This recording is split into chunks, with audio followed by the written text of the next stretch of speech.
Magandang umaga po. Narito na po ang magiging lagay ng panahon ngayong araw ng Sabado, October 5, 2024.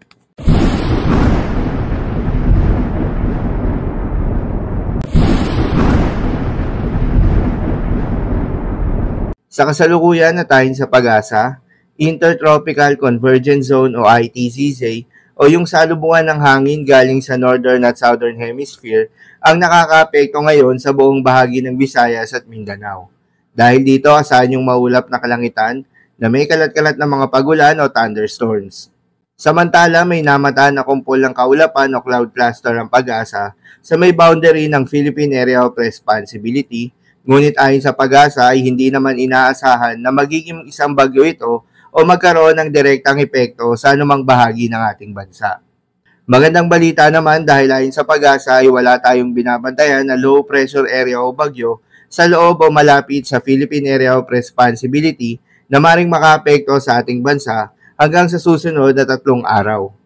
Para naman sa magiging lagay ng panahon ngayong araw ng Sabado, dahil nga sa epekto nitong Intertropical Convergence Zone o ITCZ, asahan sa Bicol Region, Visayas, Caraga, Northern Mindanao at Zamboanga Peninsula ang maulap na kalangitan na may kalat-kalat na mga pagulan at thunderstorms.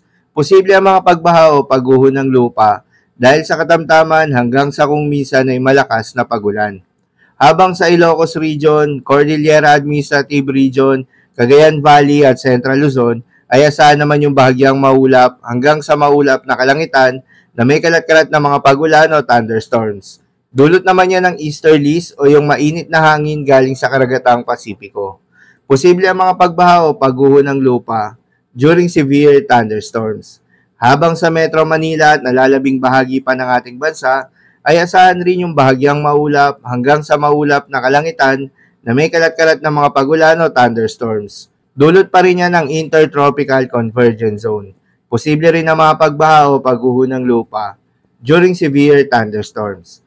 Para naman sa magiging lagay ng mga dagat baybayin, ayon sa Pag-asa ay walang nakataas na gale warning sa anumang seaboards ng ating bansa, ngunit iba yung pag-iingat pa rin sa mga papalaot na mga kababayan nating mangingisda at may mga maliliit na sasakyang pandagat dahil inaasahan yung moderate to rough sea condition sa may Northern Luzon habang slight to moderate sea conditions naman sa nalalabing bahagi ng ating bansa.